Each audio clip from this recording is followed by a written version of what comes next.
Good morning and welcome to our Coffee and Conversation program. My name is Sue Melville and I'm a member of Impact 100 Garden State, and I also serve on the Education Committee. I am so proud to be introducing today's event about education programs for underserved populations. Now, it wouldn't be a Zoom event without a few requests. Please just remain muted so that a ringing phone or barking dog doesn't distract from our speakers.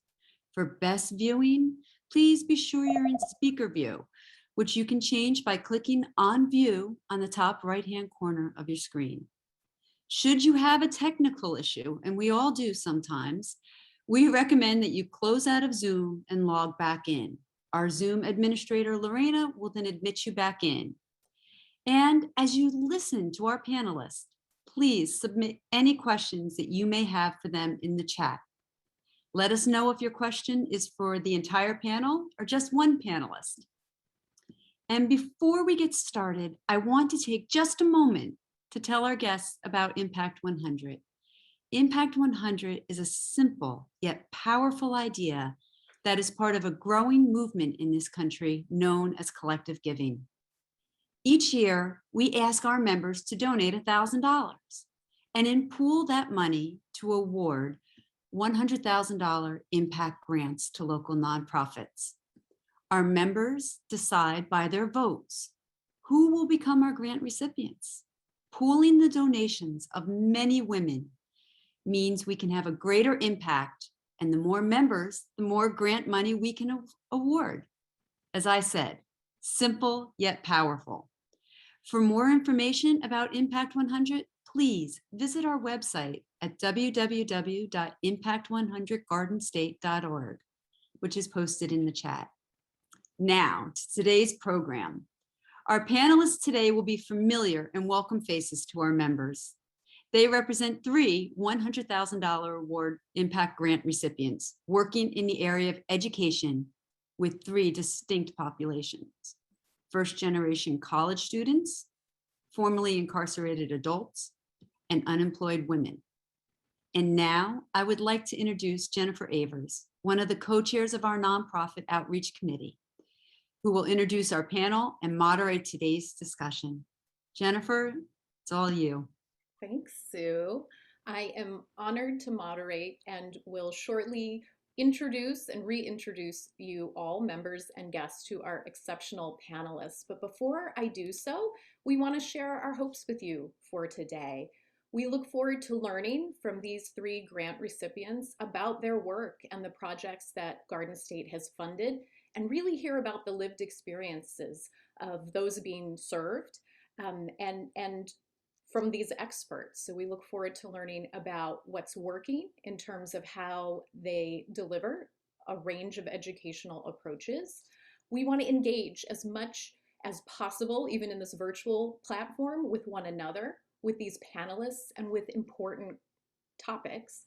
And we want to celebrate the accomplishments and resilience of these three nonprofit agencies. All right, so Libby Hayes is joining us. She serves as director of Norwest CAP's Career and Life Transition Center. You may hear her abbreviate that for CLTC. Libby is passionate about women helping women, and Libby has worked in the corporate world in finance, human resources, and technology, and taught computers in a school setting before joining Norwest CAP, first as a part-time teacher within the CLTC program, and now serves as director. Norwest CAP was awarded one of our large grants for the CLTC program, Expanding Economic Opportunity for Women and Families, in 2021. And this program supports unemployed women and helps them build sustainable career paths and skills for the future.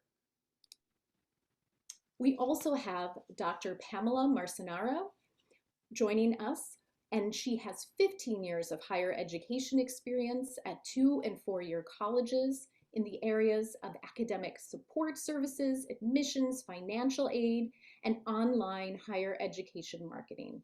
She is Dean of Learning Support and Opportunity Services at the County College of Morris and oversees the Educational Opportunity Fund program and also all tutoring operations. She also works on other student success and retention initiatives throughout the campus. Garden State awarded the CCM Foundation one of our large grants in 2019 for the program Dover College Promise, which is a college readiness and college path program specifically designed for the needs of first-generation, low-income Dover middle and high school students. And we have Eric Peter joining us. He serves as Executive Vice President at UCEDC, a statewide nonprofit economic development corporation, which is committed to providing resources to small businesses throughout New Jersey. In this role, Eric is responsible for managing the training, government contracting, and marketing departments, while also overseeing human resources and grant writing efforts. So he wears many hats, as do our other panelists. Eric began his career in public accounting, then worked in the energy industry and operated his own printing company for 6 years before selling the business and joining the UCEDC team in 2008. Garden State awarded $100,000 to UCEDC's Entrepreneurship as a Second Chance program in 2019. And this program provides citizens returning from incarceration the opportunity to explore business ownership as a way to re-enter society.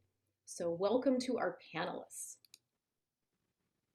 We've asked our panelists to speak to 5 topic areas: needs, their educational approaches, lessons from COVID, accomplishments, and then words of wisdom for Impact 100 Garden State and our guests who wish to support these organizations and their efforts, and others providing transformative educational programs and services in our communities. So to start us off, we would like to hear from the panelists about need, about the populations their programs serve, the barriers for some of their program participants so we can understand how those are being addressed, and how those programs support accessing different educational pathways. So Libby's going to start us off and share a bit with us about her CLTC program participants and kind of the needs of that population. So Libby. Thank you very much. Good morning, everyone. We really need to understand our populations in order to really understand the different barriers they have for education and employment. So a fact is 51% of the state are women. Somerset County ranks 13 in the population as of the 2020 census. We have 345,600 people approximately. And in Somerset County, 36% of the population are Asian and Latino, and 51% are white. So we need to understand these mix of people because they have different barriers, different needs. So I'm just going to give you a highlight on some of them. If our immigrant population, including people who come from African descent and have generations of slavery, experience something called a collective trauma. So that is something that is unique to them when we're working with them and helping them. So think about their trauma. They fled their country or were taken from their homeland. They don't understand our language. They have experienced chronic abuse either in their homeland or now in the US. They are more of in a survival mindset rather than, hey, I'm ready, let's go get a job. So they've got a very different mindset. And they also don't know the resources available to them in New Jersey. According to the National Alliance on Mental Illness, US-born Latinos, Latino immigrants that have been in the US more than 13 years have a much higher risk of major depressive episodes, social phobia, PTSD, anxiety disorders, substance dependence, and abuse. And it's also reported that this population makes up 24% of the uninsured people in New Jersey. Therefore, they're not able to get help for their mental illness. Others barriers are poverty. There are so many people that just can't even afford to wash their clothes. I mean, none of us can really imagine that. Therefore, they don't participate in things. They keep their children home from school because they have not been able to even just do simple laundry for their family because they're too embarrassed to send their children or be out in public without having clean clothes. So that's another barrier that's quite unique in this population. And then, of course, transportation. Many of our people do not have transportation, so that really limits your scope for being able to get further education or employment. Another statistics I learned recently is our Latino population is a much younger population than our white population. So you have a different set of experiences because of that age difference. So our younger population in the Latino community is around 31. The white women that come to our program, their average age is 48. So their life experiences are very different. So many of the white women that come to us do have some college education, but they've been psychologically and financially abused, and they're grieving the end of their long-term relationships. And those who have experienced chronic abuse tend to have PTSD, substance abuse issues, and mental health disorders. So for those who were financially abused, they have absolutely no access to funds. So that keeps them from any sort of education opportunities and housing and all those other basic needs. So we've heard all sorts of stories about how their financial abuse has stopped and blocked them from anything as far as moving forward, and homelessness becomes a reality for them because they just don't have funds. So in Somerset County, we have several women who care for special needs children. And I just find it interesting how many people we keep meeting who are dealing with special needs children. This is all time consuming for these women. They've spent their life advocating for the needs of their children, and they have a fear of what will happen to their children when they're no longer living. The services their children need as adults are not always known, and the system to get their children help is not designed to provide help immediately. Long wait lists. If you start earning a decent income, you lose all services you have to pay out of pocket, and then start the process all over of applying to the programs for those adult children. So these women put their employment and education on hold because they have to care and advocate for their children. Sure. So we do find that some of the white women that we meet are very motivated to go back to school. The Latino women are not of the same mindset. They tend to want to be caring for their families. So we have learned to appeal to them through helping their children and their family first. So that those are the different barriers we have. Thank you, Libby. Thank you for unpacking many layers of need, not only within Somerset County, but within the populations that you serve, and how to really assure that your approach is a right fit. And I also heard you speak to barriers to access, being in survival mode, and not always having the bandwidth to even appreciate what may be available to them, let alone be able to navigate that, particularly if you're in an abusive situation or are, new to English, Right. Yes, so thank you for that. So we're going to move to Eric and learn a bit more about entrepreneurship as a second chance, and what need and kind of stigma looks like for your population, Eric. Sure. Thank you, Jennifer, and good morning to everyone. Thanks for having us. Our population is the formerly incarcerated or justice-involved individuals throughout the state of New Jersey. We do cover the entire state of New Jersey.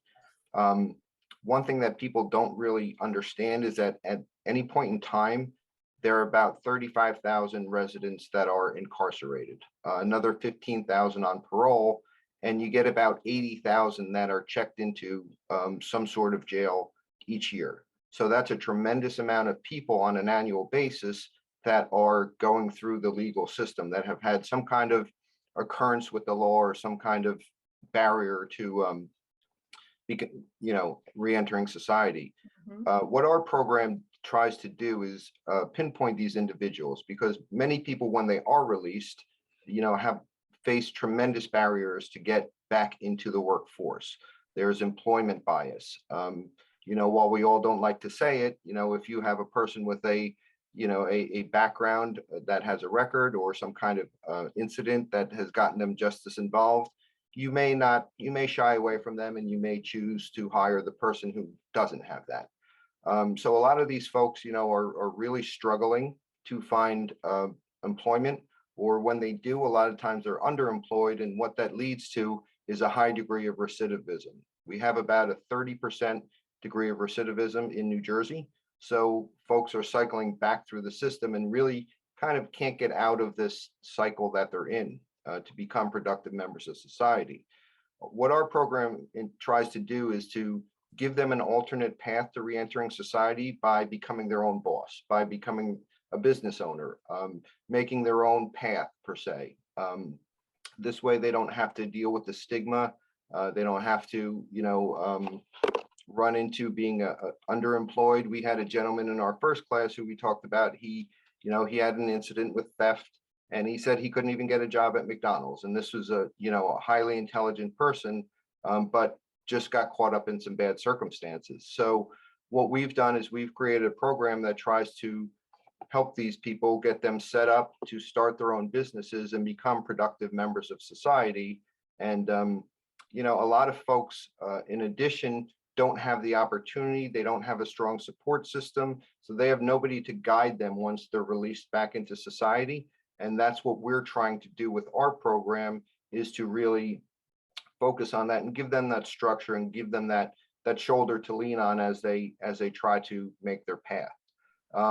One of the other interesting facts about New Jersey and our incarcerated population is that the amount of African Americans to whites is about 12 times higher than the national average of incarcerated individuals. And it's about 5 times the average of Hispanics. So when you have traditionally underserved communities in the first place, and then you look at all the obstacles that come with trying to re-enter society after being incarcerated or justice involved, it's really, a very difficult situation for many of these people.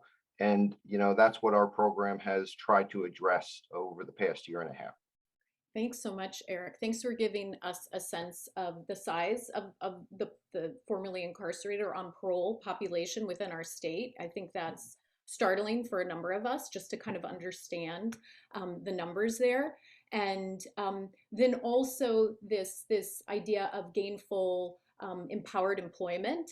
And I think one of the through lines we'll all hear from the three of you is really each agency's support in navigating that, to have an advocate, to understand how to overcome all of the barriers that you've identified.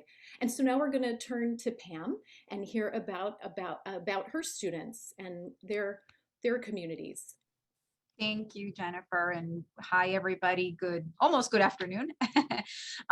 So I'll talk a little bit about our Dover College Promise population, but also speak on our CCM population, because it sort of filters right into the college. So the Dover College student is middle and high school students, right? That they come from the Dover School District. They're predominantly first generation students, meaning they are the first ones in their family to go to college.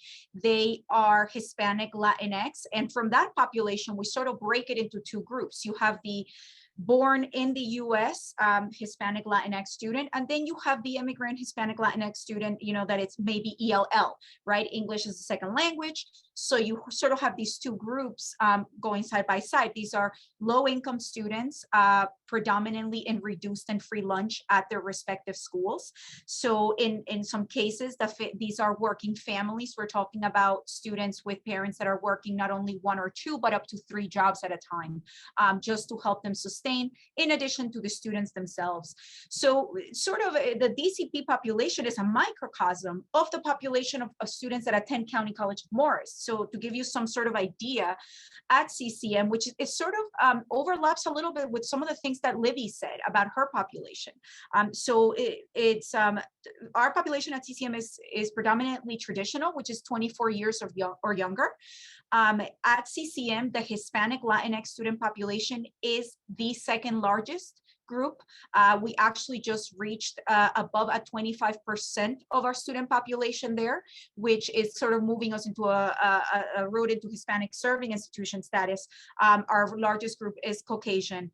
Predominantly today, our students are going more part-time to college than full-time, as it used to sort of be reversed.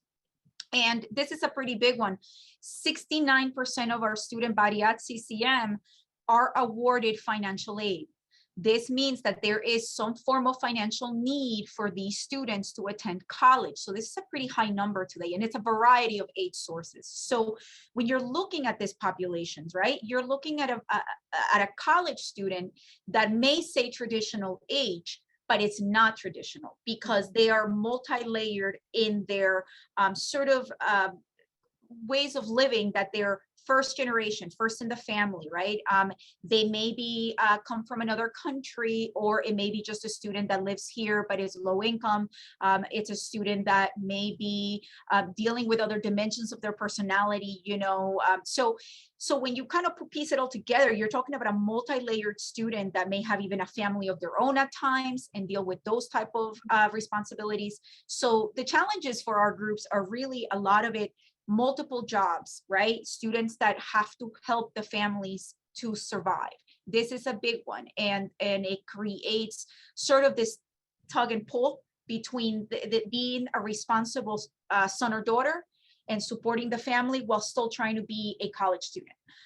You're talking about issues with technology, accessing bandwidth. Bandwidth, believe it or not, is an issue for a lot of students. Their internet connections sometimes are not strong enough. And you would think, you know, given the world that we live in, but those are some of the things that they're dealing with. So it's a lot. It's a lot of different things, and knowing what the requirements are to go to college. This is another huge one because these are first generation students. So the families have no understanding of some of the basic things as even an admissions office. So that creates a lot of layers to our group. Mm-hmm. Again, thank you, Pam. And now that we've got some more of a greater sense of the populations with which your agency works, we want to ask you about your programs, your approaches, and what you see to be working in terms of the curriculum and services that you offer and those distinct kind of educational supports that you provide. So for this, we're going to start with Eric and hear a bit more from Eric about his program and what it looks like, what it entails. Sure. So, you know, the genesis of our program was really kind of accidental. We were asked by an organization called New Jersey Reentry Corp to really come in, and that's an organization that deals with the social aspects of reentering society for these individuals. You know, they asked us to come in and give kind of an overview of like business ownership and what could be involved, kind of a 30,000-foot view. So we did that on a monthly basis. And during the course of this, we really came back and took away the fact that we could be doing more for these individuals. We could be really helping them take that next step as opposed to just exposing them to a concept that they may or may not act on in the future.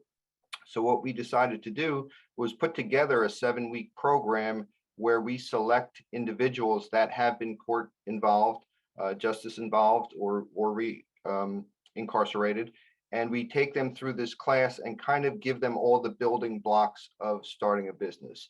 What we learned through our initial process was that many of these folks in these situations have really good business sense. They have really good ideas. What they lacked was just the forward-thinking view of what I want my business to be. A lot of it was more of how can I make money today? How can I, get through today or this week or this month? So what we wanted to do was give them that foundation and help them organize their thoughts. Everything was done, up in their heads and they had fantastic ideas. And we said, well, let's get some structure to it. So we put together this course where, we give them that structure and we give them a lot of one-on-one mentoring. One of the approaches that we realized very quickly is that, you can't just teach someone from this population, once a week in class, expect them to do all the work they need to do outside and come back. So we added the component of a one-on-one mentoring where each person is required to meet with their mentor once a week to keep them on point, to keep them moving forward with their ideas. Many times it's turned out that we meet with them 2 or 3 times in between classes, which is great. But we actually put this together, and then at the end we said, what else can we do for these folks? And we give them computers, we give them a subscription to QuickBooks, we give them a startup capital once they do start their businesses. So we're trying to put everything in motion for them to help them successfully compete. And it doesn't just end when the class ends. We always have a saying that we like to tell them that, the class is over, but the relationship has just begun. And we keep with them throughout, we say 2 years, but however long they really need us, we're there to support them because we really want to see these businesses grow and these people get back into, a productive role in society. Thank you, Eric. That's really powerful. And I appreciate your sharing of kind of the hard skills and the supplies that you provide with that mentoring support and that space and structure for what you said, forward thinking. And I think hearing from other panelists today too, when any of us are in survival mode, it's tough to dream, right? Where's the space and place to think beyond and what's possible down the road when there's such urgency to meet needs today. So thank you for that description. And now we're going to turn to Pam and learn a bit more about Dover College Promises approach and kind of the structure of that program. Sure. So DCP, it sort of came to be out of like a need where, we have a lot of mechanisms to try to help students at the college level, but how do we prepare them in our community in Dover, right? To come to college with all of those necessary needs to understand the path to go to college. And in Dover, there is an agency called the Educational Center that has been doing sort of some mentorship work for students in Dover and very successfully in small groups. So DCP sort of stemmed from that, and it created sort of like a 3-prong approach where we were connecting with the community, the school district, and CCM to create a streamlined program that will give these students a path to college. And when I'm talking to students, I'm talking to students and the families. This is a program that is very family heavy in the sense that, in the Hispanic Latinx community, you have to work and operate with the student and the family member, the authority figure, whoever is there to support them. So what the program does really is gives the students a variety of workshops on college readiness, everything from what is a college major? What are your goals and interests? Do careering exploration with these students, teaching them something as basic as an admissions application. What does it look like? Different types of colleges, 2-year, 4-year, and understanding, good study habits, the expectations at a college.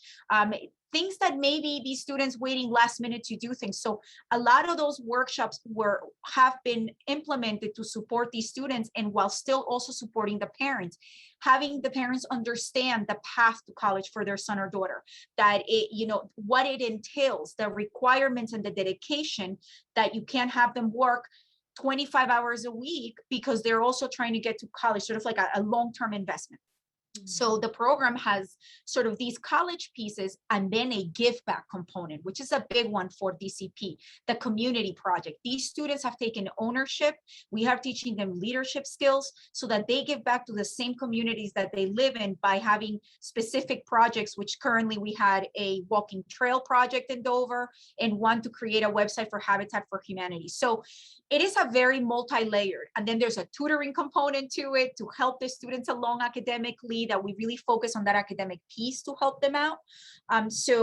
While kind of doing all of these different things with them, and flexibility. DCP is community, but it's about us being flexible. And it's sort of like in the world of COVID that we've sort of been living in, to really run this program in the way that we designed it in person, but we pivoted to virtual and did it, in the best way we could. But the students have been really great, and just giving them the tools. But the biggest path and the most important thing, I guess, to mention is the financial part of this. These students are going to get a scholarship to attend CCM once they leave the school district, so the family can see sort of an entire beginning to end, that their son or daughter will have a secured path to get a college degree. So That's incredible. Thanks, Pam. So again, it's that future orientation too, Yes. and supporting the family and the student throughout through the process. Correct. process. Mhm. That's incredible, and I really appreciate how you emphasize that those three prongs of community, CCM, and family, and how those intersect powerfully for Hispanic, Latinx communities. But I think for any of us on this Zoom too, that resonates as we think about how to prepare our children for higher education and navigate what can be a very overwhelming, challenging process, even if we have higher education experience ourselves. So absolutely. And I look for it. I know we're going to hear a little more from you too about some of those community projects. I think it's really beautiful, that give back piece, and how important it is for the students to again feel empowered and connected. So thanks. And Libby, please share with us a bit about your program specifics. Okay, well, first we start with one-on-one counseling and develop an individualized plan.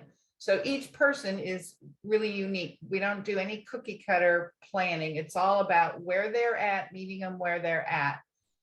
For those who don't speak English as their first language, we make sure they get into an ESL program. We make sure they have all the information to sign up, to understand that that is so necessary to start learning our language, because that will lead to them being able to go to school and start getting, some sort of certification or degree so that they can get some better jobs. Without that, it's such a barrier that we can't emphasize it enough. And over the last couple of years, we've experienced something strange. If you come from another country, some of the New Jersey licensing organizations don't recognize those diplomas, those high school diplomas from other countries. So all of a sudden, here's someone who's just completed a program, passed it, ready to get that license, and they won't be issued it because they don't recognize that foreign high school diploma. So now they suddenly need a GED. So we now are educating our participants that you've got to get that too. You need that component. So we've partnered up with some local programs that offer both the ESL and GED for those individuals, because that's the springboard to get them moving forward. We also provide computers and internet service so that they can apply for jobs, work on resumes and cover letters, and receive training. Currently, we provide training for preparing for the workforce. We have Office 365, which is currently going on in person for the first time since COVID. So that's exciting to be back in the classroom.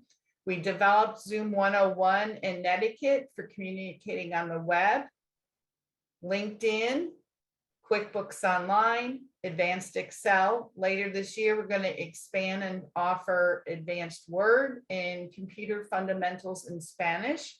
And then in 2022, we're going to offer 2 more classes in Spanish, an Introduction to Excel and an Introduction to Word. We currently are developing a brand new job readiness program called Banking Boot Camp. We're partnering with Financial Resources Federal Credit Union. So coming this spring, we're going to have this program, and individuals are going to be job ready in the banking industry. So we're really excited about that. We also build community. So many of our participants don't have that. So we build that with a variety of Zoom workshops. We have a weekly job and life club covering topics from the job seeker all the way to personal stuff. We do self-care workshops, goal setting, And we even did a series on managing chronic illness because we do have an older population and they need to learn how to manage their whatever their chronic illness is so that they can work and stay employed. So we are always looking for opportunities in the community to have people come in and provide presentations that we believe would benefit our clients. Thank you, Libby. What an incredible toolkit. And hearing you speak to that customized approach that, again, is a through line across these three panelists and their agencies, really meeting people where they are in some powerful ways. And I appreciate that partnership piece as well. And again, I know each agency is very thoughtful and forward thinking about partnerships. And certainly for those joining us today, hearing your openness to those who might be able to offer some additional resources or relationships to support your participants. So be thinking on that, folks. All right. And so now we wanted to ask you, we're sorry because I know we're all really, really, really tired of pandemic, but we know that you've been incredibly resilient through this virtual strange time, and particularly for your populations. You've shared with us the challenges that they face in navigating things pre-pandemic, let alone in this very difficult time. And so we want to hear from you a bit about some of those challenges and how you adapted. And we know that each of you has thought through moving forward, even with those COVID hardships, ways that COVID brought some innovation to the way that you deliver programs. So we'd love to just hear about kind of that pandemic experience and your resilience and what you've learned that you're bringing into the future. And we're going to start with Pam. Thank you. So yeah, I mean, beautifully designed Dover College Promise. We're like ready to go. And then COVID hits us and pretty much, brings us to our Zoom meetings. So what we literally, and this really is to the credit of our coordinator, Eduardo Lopez, who really, we just moved the program entirely virtually. So every connection, the recruitment process, everything we did, the school was at, Dover School District was operating virtually, so we had to wait on them until they got themselves organized. So there were a lot of sort of waiting game while we organized ourselves, but really doing everything virtually, from students applying to DCP, receiving acceptances virtually, connecting, doing information sessions. So we, it was what it was, right? That is the resources that we had available. Were there challenges with it? Absolutely. We had some students that, like I said, technology issues. Thankfully, we had some Chromebooks available that we purchased that also allow the students to use devices. We worked with the parents to make sure, our coordinator was always behind the parents, make sure that your son or daughter are logging in at this time, and he still does that today. So really was just, but engaging the students, right? This is a young population. Our first two cohorts, we're talking about 9th and 10th graders, having breakout sessions on Zoom, having them interact, bringing speakers on Zoom, different faces as we engage the students, just so that they could see something different every week, right? But still, with that said, again, the issues of technology, personal matters, the pandemic itself would cause the challenges of students sometimes joining some sessions. But then our coordinator will sort of shift and pivot and work with those students and their families individually if necessary. So again, really just being very, very flexible with them, and understanding that, this is not going to be perfect, but in the end, the attendance has been very strong. He clearly got through the students and they've been able to continue to be part of DCP. And as far as bringing our community project into the mix, because this is a very heavy logistical piece of the program, right? As we are involving these students, this is where we're now kind of bringing a little more in person, as the students went and did a cleanup for the walking trail, so they met. And so we're sort of beginning that just now, where we're starting to do more in-person pieces. I think some of the benefits that COVID has brought to us probably in some ways reaching the parents at home. So being able to connect us, and like when we're doing the parent workshops about financial aid, speaking to the parents about the college process, the fact is that mom and dad may be able to, jump into one of these, right? Our cell phones, and just get right on Zoom. And that, I think, has opened some doors for us, for that parent that may be getting home from work right at 6 o'clock, and they could just get on the phone or on a computer and join it. So there is certainly some value in a lot of those components that we are going to continue to have available, because it helps us. It helps us, and also the students. Some students got jobs, after school activities too, that we got to put into the mix. And again, the virtual piece of it in some ways has at times helped us to make connections with some of those students who may have not been readily available to come if we would have had it otherwise in person. That makes sense in terms of opening up access in some ways. Yes, And in some ways, kudos for sure. to you and your team for continuing to have meaningful engagement, even as you manage some of those challenges. And Libby, can you share with us how you've adapted and managed pandemic with your program and participants? Gladly. We had tremendous technology growth at Norwest Cap CLTC. We turned over our program to the Zoom platform immediately. We actually had 2 in-person workshops running in March of 2020. And my incredible staff learned Zoom and began modifying lessons to fit that platform immediately. So we didn't miss a day. It was amazing. All of our one-on-one sessions rolled over to phone conferences and Zoom sessions. We began working from home, and everyone had to figure that one out. So that was pretty entertaining, but we did. And then we learned how to communicate on Teams internally. So tremendous technology growth. We also expanded our program offerings. We developed Zoom one-on-one and etiquette workshops, because that is the way of the future. You can't expect to go into an interview without knowing these vital tools and resources. So we just jumped in and we got that done.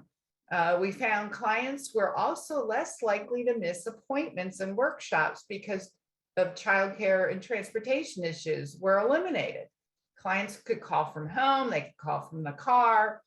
And in the past, at least half of our scheduled appointments each week would be no-shows due to people having personal issues.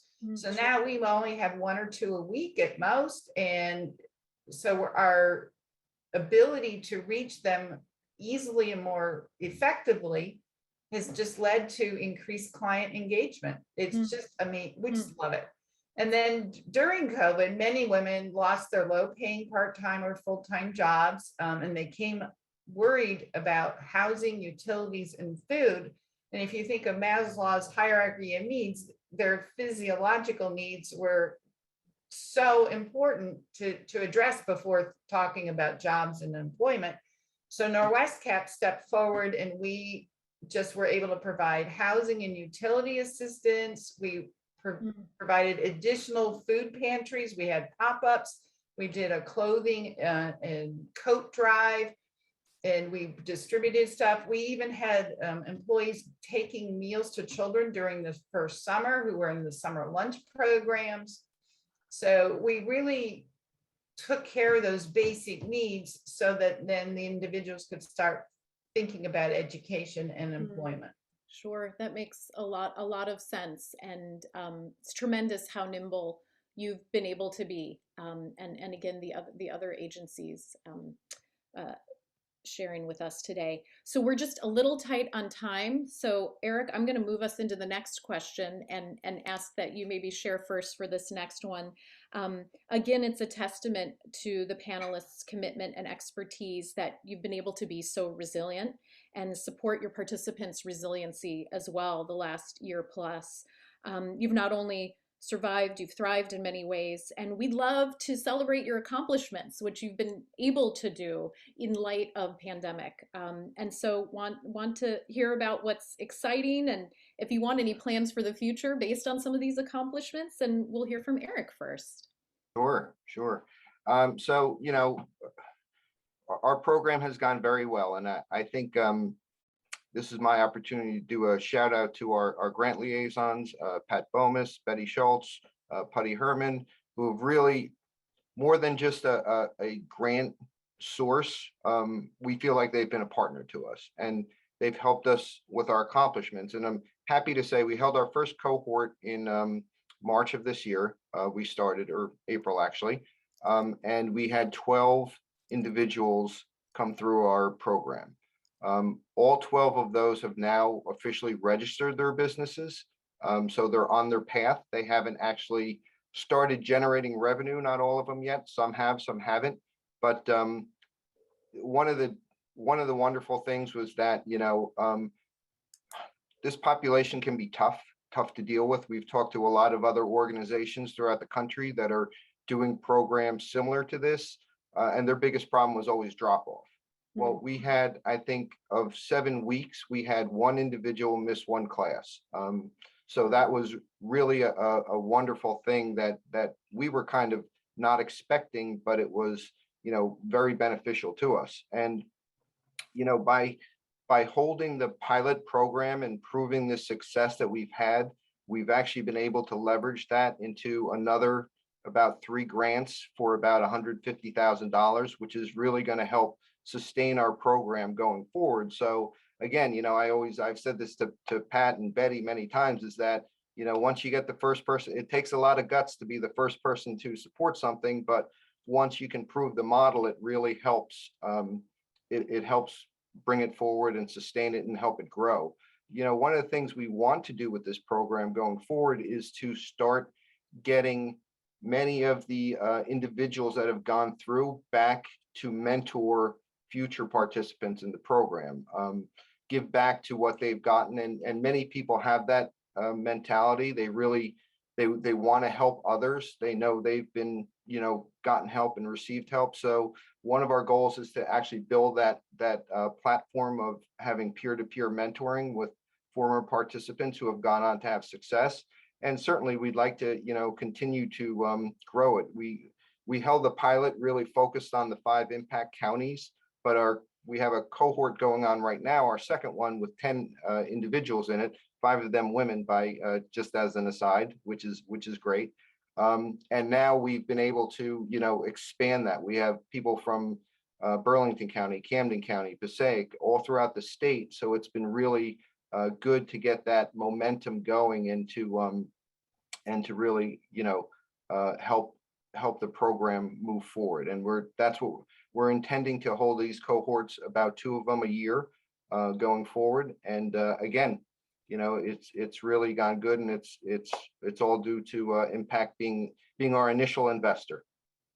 Well, that is tremendous and exciting, and your work confirms our values and our mission to highlight the needs of underrepresented populations, and really help be that leverage that excellent agencies like UCEDC, CCM, and Norwest Cap are to really amplify the good work, and that it's reaching even more is tremendous. And the peer-to-peer model sounds really exciting. I know you had shared too that some of those individuals who have established businesses are looking to hire others who have been formerly incarcerated too. So it's just really powerful and positive. Thank you for sharing that.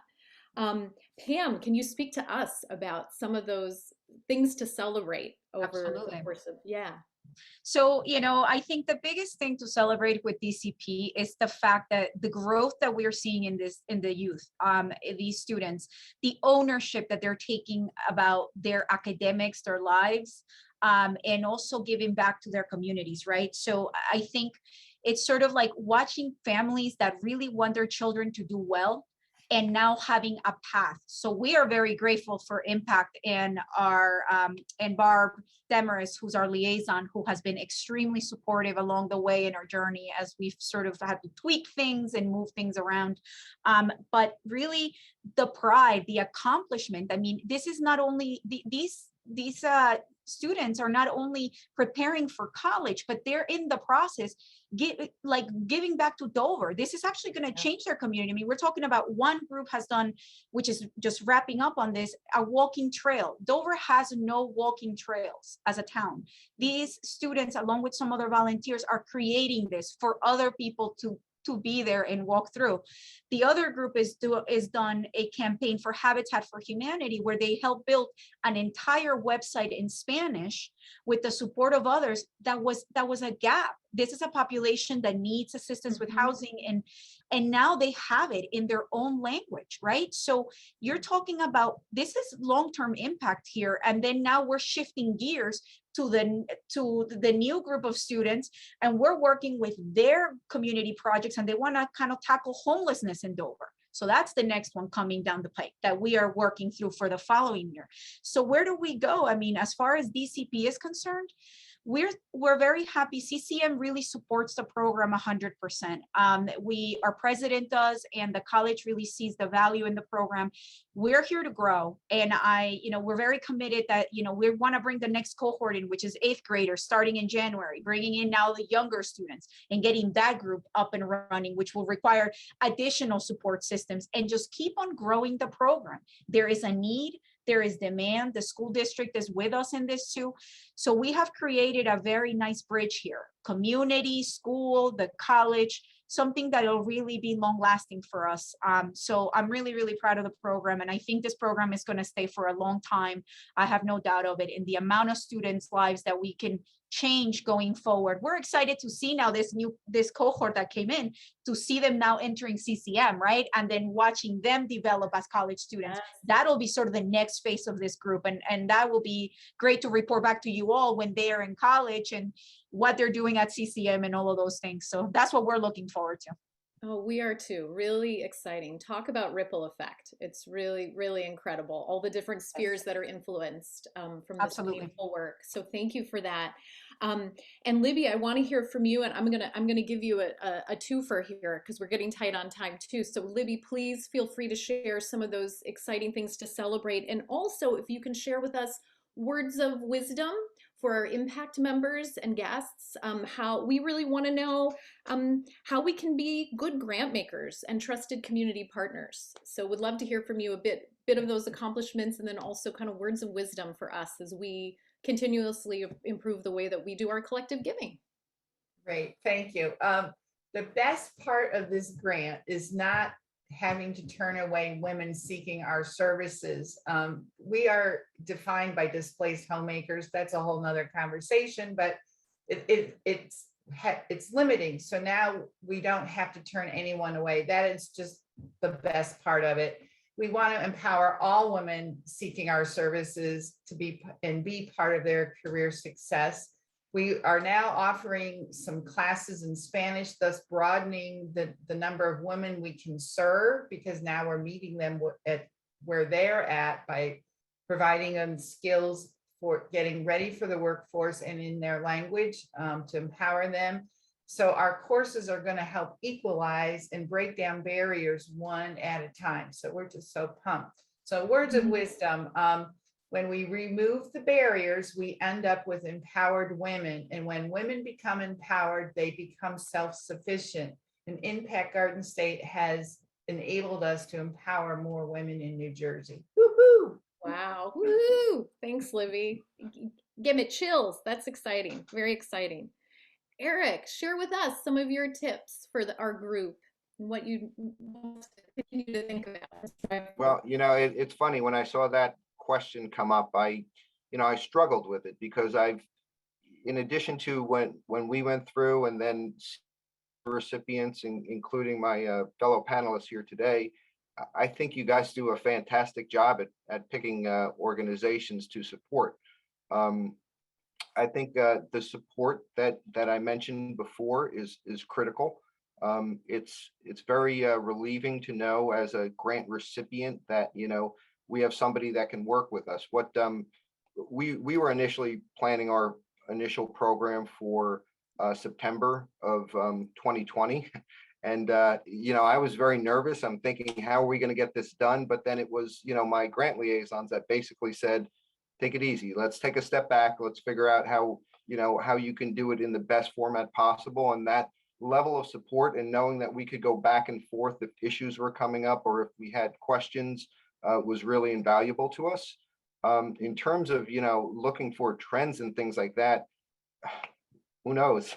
18 months ago, we didn't know we'd be here today. So it's hard to say, but I think, continue to look for organizations that are flexible, that can, really deliver the services that they're looking to deliver.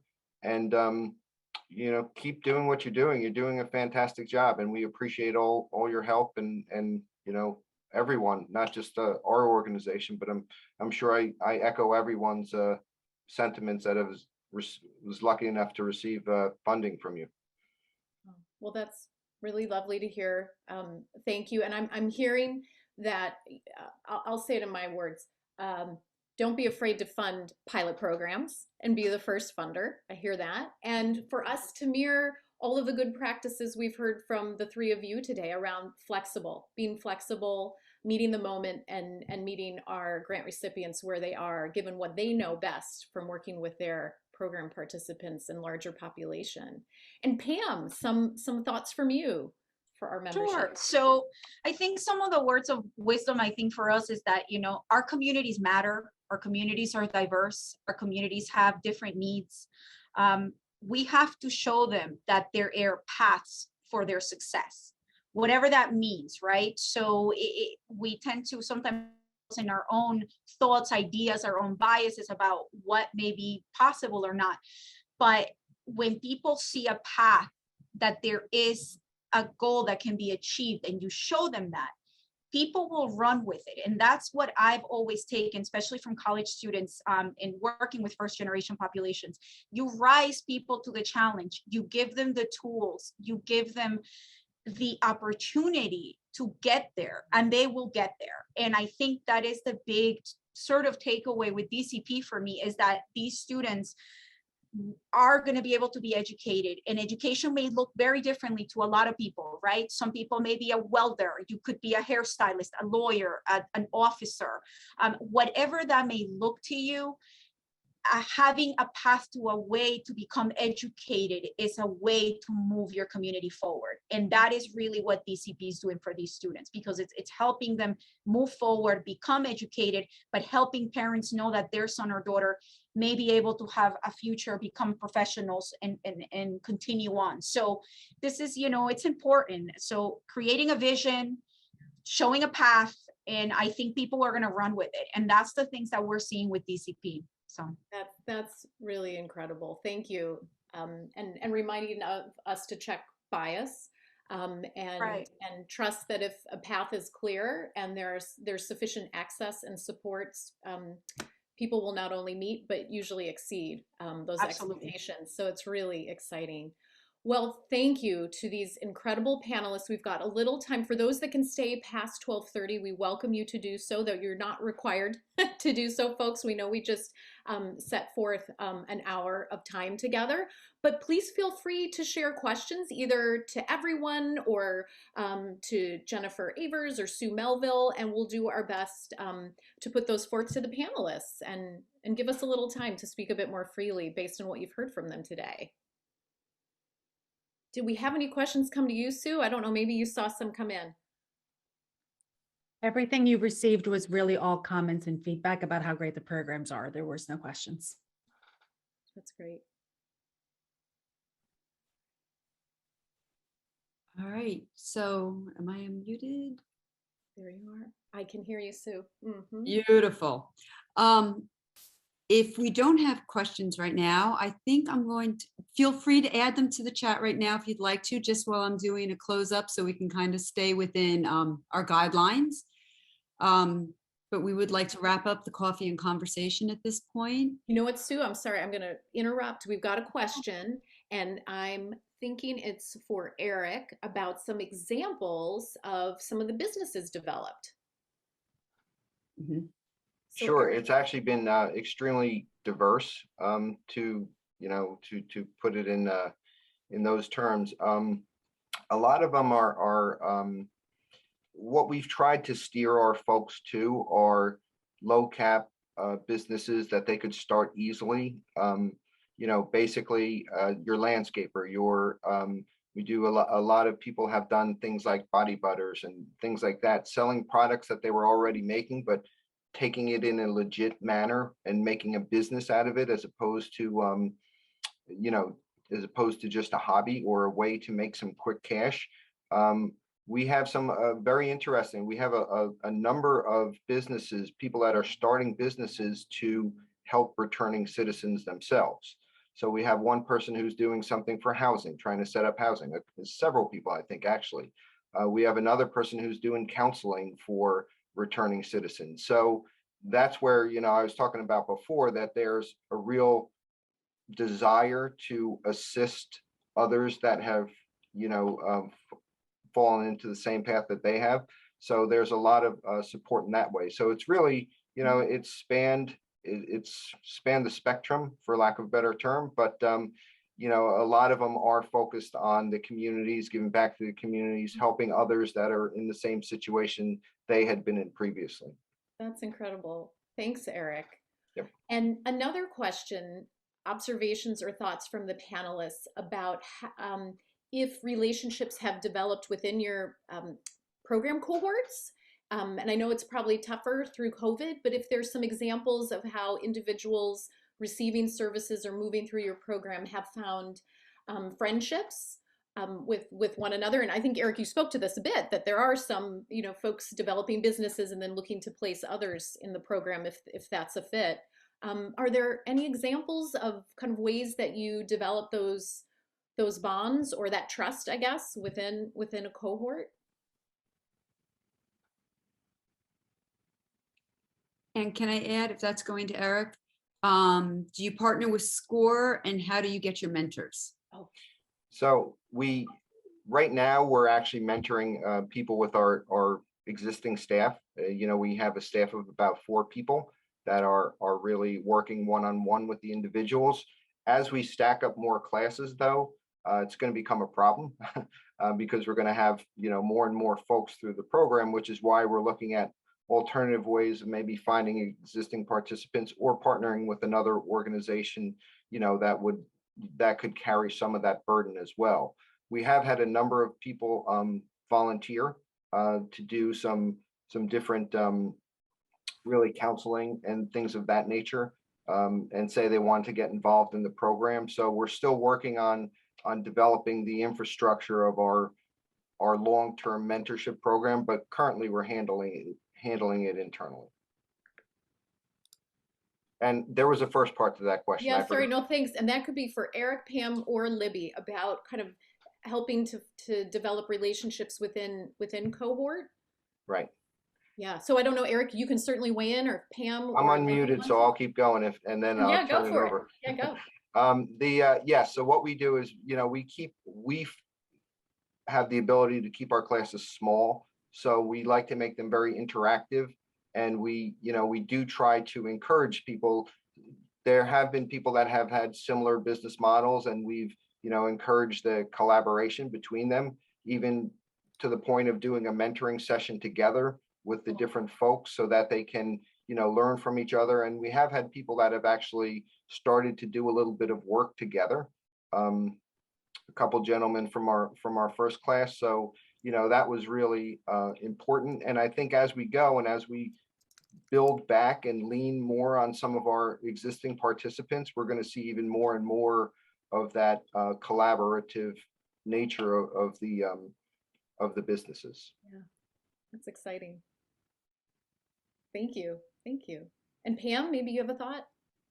Sure. Yeah. I mean, as far as the cohorts and the connections and all of that, it really, even though we're virtual, like making the connections with the students, but also the mentors, the peer tutors, and the other members that are sort of that are attending CCM, that are part of DCP2, that are supporting our students, is really powerful because they're seeing themselves in others, right? And that is the whole other thing, is identifying yourself through someone else that had shared lived experiences, but that they can see themselves through you. So when we invite, people to speak about business and finance, and it's a professional, someone that graduated from Dover, that that went to college, these students see themselves in them, and that's really important. So these connections for these students, not only within each other, but with the other people that are out there, really helps them see themselves, that this actually can be done for them, you know, that they can reach being an engineer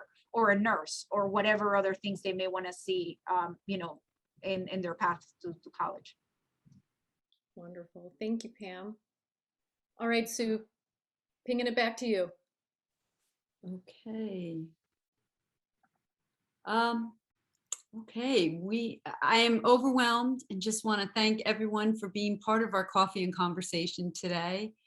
Thank you especially to Libby, Pam, and Eric, our education committee, our nonprofit outreach committee, and our grant administration committee, all of whom work collaboratively to make this event possible.